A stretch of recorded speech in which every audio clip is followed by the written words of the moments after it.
Hello and happy Tuesday. All right, so I have finally found some downtime in my schedule to actually start reading books. And one that I have had on my list for a long time was this book, How to Do the Work by Dr. Nicole Aparo. And if you follow her on social media, she is the holistic psychologist, the.holistic.psychologist on Instagram, Facebook, and YouTube. So if you want, by all means, go and check it out. And if you're new to my channel, my name is Amber Stewart. I am the owner of the Stew Project, where I help people maximize their living potential by simply taking emphasis on wellness. More specifically, I help people dealing with chronic stress, anxiety, or depression learn how to get over the mental blocks that's holding them back so they can live the life of their dreams and embody that. It was so funny when I started reading it because everything, I only got through like the first 1-2 chapters, but just from that part, I was just like connecting with everything because I was like, this is exactly what my coaching program's about. But that's not what I wanted to talk about today for this PSA. Specifically, I just wanted to discuss how the mind can create real and measurable changes in the body. And her book does a great, just the first 2 chapters, a great job of showing scientific evidence of spiritual or mental applications. So like law of attraction, law of attraction, saying that your mind can control your reality, your thoughts control your reality. And one thing she was talking about was the placebo effect, as well as another thing called the nocebo effect. So the placebo effect has been documented in conditions from like Parkinson's disease to irritable bowel syndrome, but some of the strongest responses have been observed in depression studies, where participants who believed that they were on antidepressants but were really taking sugar pills actually felt improvements in their symptoms of depression. And on another sense, like other people were taking placebos for medication or for other chronic things, and they were told about getting side effects. And so they were starting to experience those side effects. Now, there was another study from the University of Glasgow that had researchers they told 15 runners, researchers at the University of Glasgow, they told 15 runners that they were doped up with enhancing drugs to see like, oh yeah, it's gonna make you run better, like it's gonna be great, like, yeah, we got you. Turns out they were only getting saline injections. But despite just getting saline injections, their race time or their speed increased. So they saw like significant improvements in their race time just by believing that they were getting these enhancing drugs and stuff. Now, on the flip side, there's also something called the nocebo effect. They're so creative with these words. But nocebo is kind of like the placebo effect's evil twin, or if you think like the law of attraction, when you think of negative things, those things are going to come to you. But basically, this occurs like when you think things when you believe that you're going to get worse, you do. And so a notable example of this took place in the 1970s.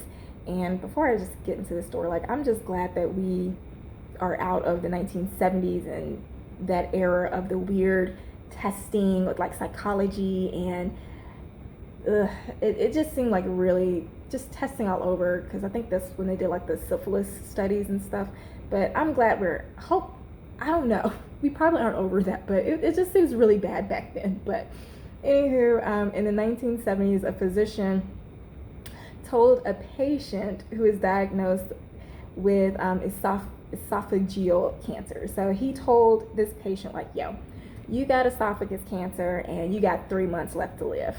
So he told the guy went home. About a few weeks later, he died.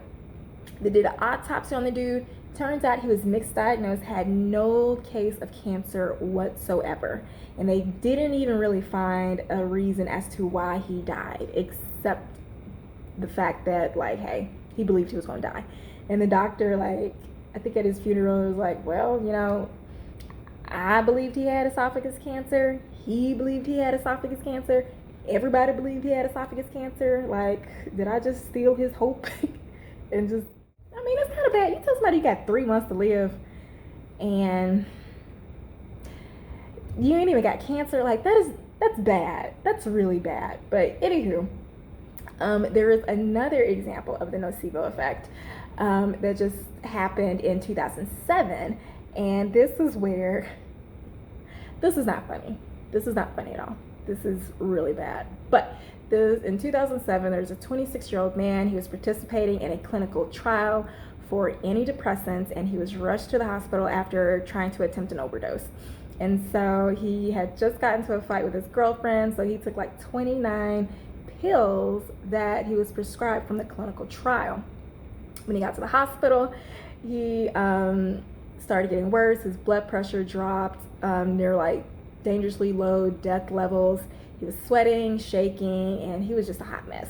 And so they were finally able to get him stabilized. And so once they got him stabilized, they took him and got him tested. And they realized, like, you have no drugs in your body, like, whatsoever. And so one of the doctors from the clinical trial came and looked him over and was like, oh, he was on the placebo pill. So he basically overdosed on sugar pills or non-active pills. More specifically, he overdosed on his own negative thoughts and wishes. But I just said all this to say that your mind is so powerful, and not even just healing your physical body, but just getting goals set in life, period. Like, if you believe that you can't achieve anything, you more than likely won't, because you believe it. Like, it's set. You're going to find excuses, you're going to find roadblocks, and you're just going to not find ways. But if you believe that it's possible and it is a way, then you will find breakthroughs, you will find hope, you will find the right avenues. And so scientifically speaking, when our bodies expect better or worse, what happens is our hormones, immune cells, and neurochemicals are released. And so ultimately, this is just proof that your mind is very powerful and helps contribute to your health and your level of happiness in your life. And yeah, if you need help shifting your mindset to achieve whatever you want, let me know. I am a health coach, holistic nutritionist, mental health specialist, all around badass. And you can visit thestewproject.com for more information about the services that I offer. And I hope this helps.